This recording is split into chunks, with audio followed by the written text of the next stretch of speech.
حضرت بلال سے لوگوں نے کہا آپ نبی پاک سے متاثر کیسے ہوئے؟ تو جناب بلال کہنے لگے میں زیادہ لوگوں کو، مکے کے لوگوں کو جانتا ہی نہیں تھا، چونکہ میری ڈیوٹی تھی گھر میں کام کرنے کی اور مجھے سخت سزا ملتی تھی امیہ بن خلف کی طرف سے، بلکہ تحقیق یہ ہے کہ یہ عبداللہ بن جدعان کے غلام تھے۔ امیہ بن خلف نے تو جب انہوں نے کلمہ پڑھا تو پھر خریدا۔ عبداللہ بن جدعان کہنے لگا میں فارغ نہیں، آپ لے لیں، آپ اس کو سزائیں دیں۔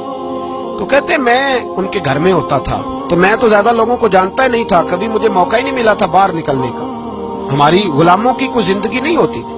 حضرت بلال کہتے ہیں ایک دن مجھے بخار چڑھ گیا بڑا تیز، میں لوگوں کو جانتا نہیں تھا۔ فرماتے مجھے تیز بخار چڑھ گیا تو ٹھنڈ بڑی سخت تھی، میرے مالک نے مجھے کئی کلو جوں دیے پیسنے کو چکی پہ۔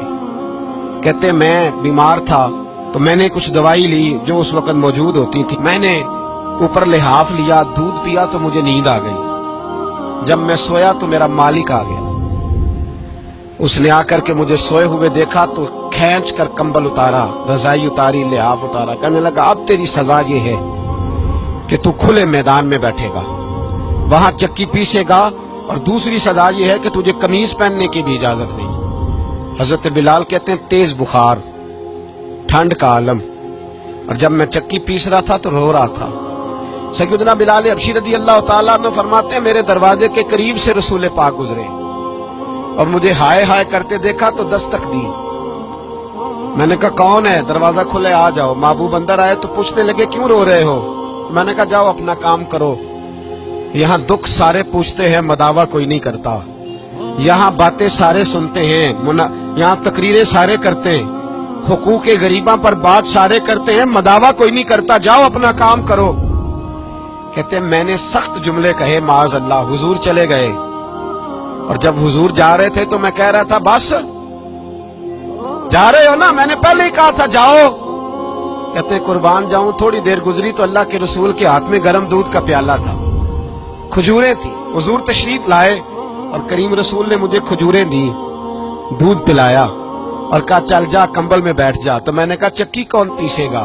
وہ تو بڑا مارے گا۔ کہتے ہیں لوگوں اس نبی کا میلاد اور معراج بھول نہ جانا، اس رسول پاک کی محبتوں میں کمی نہ آنے دینا، اس محبوب کا نعرہ ساری دنیا میں لگا دینا۔ فرماتے ہیں میرے حبیب کے میں قربان جاؤں، مصطفیٰ کریم نے فرمایا تو بیٹھ رضائی میں اور آج تیرے حصے کی چکی میں پیسوں گا۔ کہتے ہیں ساری رات حضور چکی پیستے رہے، ساری رات۔ سویرے میں اٹھا اور میرے حبیب پاک نے مجھے وہ سارا کچھ دیا اور خود چلے گئے۔ اگلی رات پھر آئی تو حضور پھر آ گئے، مجھے پھر رضائی میں لٹایا، دودھ پلایا اور ساری رات چکی پیسی۔ کہتے ہیں بس تیسرے دن حضور چکی پیس کے جانے لگے تو میں نے قدم تھام لیے، میں نے کہا حبیبہ دنیا ساری جھوٹ بولتی ہے، زمانہ سارا غلط کہتا ہے، جو غلاموں کے حصے کا کام کرے وہ اللہ کا سچا رسول ہوا کرتا ہے۔